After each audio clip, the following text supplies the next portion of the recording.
यातनं डेटा सेंटरच्या रिव्होल्यूशन मध्ये महाराष्ट्र पहिल्या क्रमांकावर असला पाहिजे या दृष्टीनं आपण या ठिकाणी प्रयत्न केला आणि पुढच्या 5 वर्षाकरता आपण जे 45,000 मेगावॅटचे ऊर्जेचे करार केलेले आहेत, मला सांगताना आनंद वाटतो की गेल्या 2 वर्षातले करार हे वीज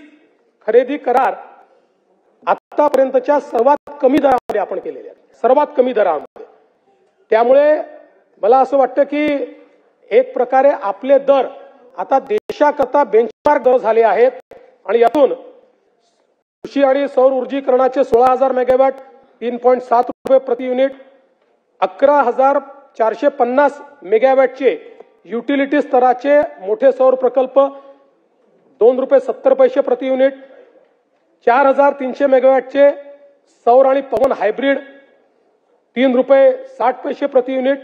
28,000 मेगावॅटचे पंप स्टोरेजचे प्रकल्प 3 रुपये 20 पैसे प्रति युनिट आणि 1500 मेगावॅटचे बॅटरी स्टोरेजचे प्रकल्प ज्यामध्ये आपल्याला 2.19 अशी याची किंमत येते आहे आणि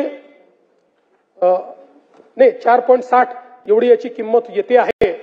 यामुळे एकूणच वीज खरेदीचा जो दर आहे हा दर आता आपण खूप मोठ्या प्रमाणात या ठिकाणी कमी केलेला आहे. मागेल त्याला सौर कृषी पंप ही योजना आपण या ठिकाणी सुरू केली आणि आपला परफॉर्मन्स यातला का चांगला आहे असं मी सांगू इच्छितो की 8 वर्षामध्ये सौर पंपाची योजना सुरू झाल्यानंतर 8 वर्षामध्ये राज्यात 1,84,000 पंप स्थापित करण्यात आले. मात्र मागच्या 1 वर्षामध्ये 2.25 लाख पंप हे सौर कृषी पंप आपण स्थापित केलेले आहेत. आता आपला दर प्रति दिवशी 1,000 पंप आपण लावतो. आपल्याला हा दर 1,500 पर्यंत न्यायचा आहे आणि आपण शेतकऱ्यांना चॉईस दिलेला आहे. मोठ्या प्रमाणात आपण एजन्सीज एम्पॅनल केलेल्या आहेत आणि त्यातनं आपण हे करतो आणि नुसत्या या 2,75,000 सौर कृषी पंपामुळे मागच्या 1 वर्षामध्ये 14 लाख एकर जमिनीला सिंचन क्षमता प्राप्त झालेली आहे. हे देखील मला लक्षात आणून द्यायचं आहे. एक अत्यंत केंद्र सरकारची महत्वाची योजना आहे प्रधानमंत्री सूर्यघर मुफ्त वीज योजना. ही अत्यंत महत्वाची योजना आहे. देशामध्ये यातही आपण पहिल्या क्रमांकावर आहे. या योजनेमध्ये जे आपले 300 युनिट पर्यंतचे जे ग्राहक आहेत या ग्राहकांना या योजनेच्या माध्यमातून रूफटॉप सोलर करता येतं आणि अतिरिक्त वीज झाली तर ती आपण विकत घेतो. त्यांना पाहिजे तेवढी वीज ते वापरू शकतात. अशा प्रकारची योजना आहे. त्यामुळे त्यांना विजेचं बिल येत नाही. याच्यामध्ये आतापर्यंत 1,30,000 घरगुती ग्राहकांनी या ठिकाणी रूफटॉप सोलर हे प्रस्थापित केलाय. त्यांना 1,000 कोटीपेक्षा जास्त सबसिडी आपण दिलेली आहे आणि आता आपण हा निर्णय केलाय प्रधानमंत्री आवास योजनेमध्ये जी नवीन 20 लाख घरं आपण घेतो आहोत या प्रत्येकाला योजनेतच आपण सोलार देणार आहोत. त्यामुळे त्यांना प्रधानमंत्री आवास योजनेच्या कुठल्याही ग्राहकाला त्या ठिकाणी विजेचं बिलच येणार नाही अशा प्रकारची व्यवस्था ही आपण केलेली आहे. आता केंद्र शासनाच्या धर्तीवर एक नवीन योजना आम्ही तयार करायला घेतलेली आहे. या योजनेमध्ये आपल्याकडे आपले एकूण जे घरगुती ग्राहक आहेत या घरगुती ग्राहकांच्या 70% ग्राहक हे 0 ते 100 युनिट इतकी वीज वापरतात.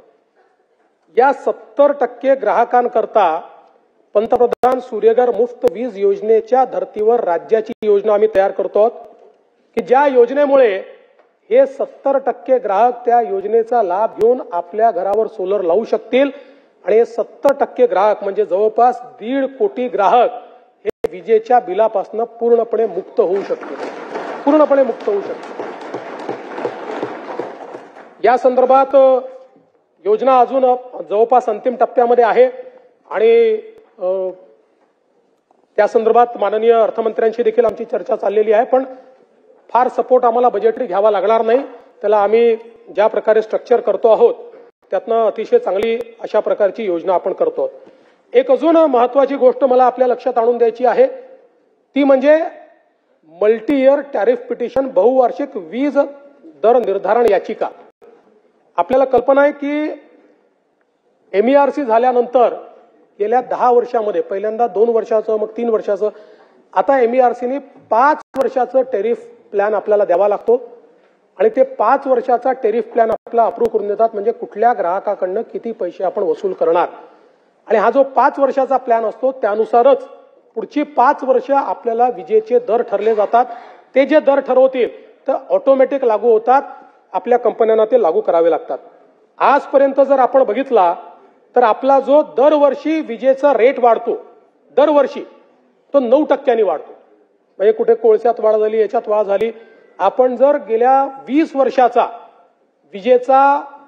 दरांचा आढावा घेतला तर कुठलंही सरकार असो दरवर्षी 9% किमान आपले विजेचे दर हे या ठिकाणी वाढत असतात आणि यावेळेस आपण जो रिसोर्स ॲडिक्वसी प्लॅन तयार केला मुख्यमंत्री सौर कृषी वाहिनी आणि वेगवेगळ्या प्रकारच्या या ज्या उपाययोजना केल्या आहेत त्यामुळे येत्या 5 वर्षामध्ये 1,13,000 कोटी रुपयाची बचत होणार आहे 1,13,000 कोटी रुपयाची बचत आणि म्हणून पहिल्यांदा आमच्या वीज वितरण कंपनीने 5 वर्षाचा जो टेरिफ प्लॅन दिलेला आहे त्याच्यामध्ये आपण विजेचे भाव कमी करतोय दरवर्षी 9% वाढणारे भाव हे कमी होत जाणार आहेत आणि तुम्ही जर 9%च्या वाढीनं 5 वर्षाचं जी काही वाढ अपेक्षित होती आणि ऍक्च्युअल 2030 साली आपण जे काही वसूल करणार आहोत यातला फरक पाहिला तर अनेक कॅटेगरीमध्ये तो 10-10 रुपयांनी कमी आहे आणि मी आपल्याला सांगू इच्छितो की यामध्ये हे जे 70% ग्राहक मी सांगितले जे 0 ते 100 युनिट वाले आहेत यांच्या जे काही यांच्याकडनं आपण दर घेतोय ते वाढवायच्या ऐवजी आपण या 5 वर्षामध्ये 24% कमी करतोय म्हणजे जोपर्यंत ते रूफटॉपवर येतील पण आज तर त्यांना बिल द्यायचं आहे ते 24% कमी करतो त्यानंतर आपण 100 ते 300 युनिट हा देखील एक खूप मोठा या ठिकाणी घटक आहे 100 ते 300 युनिटच्या ग्राहकांना 17% आपण घट करतोय आणि एकूण जर आपण विचार केला तर 95% घरगुती ग्राहकांना वीज दरामध्ये या मल्टी इयर टेरिफ पिटिशन मध्ये दिलासा मिळणार आहे त्यांचे विजेचे दर हे आपण या ठिकाणी कमी करतो आणि यासोबत एक नवीन योजना आपण आणतो आहोत घरगुती ग्राहकांनी स्मार्ट मीटर लावायचं प्रीपेड नाही प्रीपेडवर बंदी टाकली स्मार्ट मीटर लावायचं आणि त्यांनी स्मार्ट मीटर लावलं तर त्यांना पुढच्या 5 वर्षामध्ये दिवसा जी वीज वापरतील त्याच्यामध्ये 10%चा रिबेट आम्ही देणार 10%चा रिबेट दिवसा वापरलेल्या विजेमध्ये मला असं वाटतं की यामुळे मोठ्या प्रमाणात ऊर्जा क्षेत्रामध्ये आपण परिवर्तन करतो सांगितलं नाही अधिकृत घोषित केलं होतं त्याप्रमाणे काढली आता सगळ्यांना सांगितलं ओनली पोस्टपेड कोणी मागितलं तर प्रीपेड म्हणजे on demand but no compulsion मला हे सांगताना आनंद वाटतो की मागील 2 वर्षामध्ये आपल्या या सगळ्या सौर ऊर्जीकरण एनर्जी ट्रान्झिशन प्लॅन या सगळ्या गोष्टींमुळे आपल्या ऊर्जा विभागाला 21 अवॉर्ड मिळालेले आहेत 21 अवॉर्ड्स आणि हे सगळे अवॉर्ड केंद्र सरकारचे देशातल्या बेस्ट इन्स्टिट्यूशन्सचे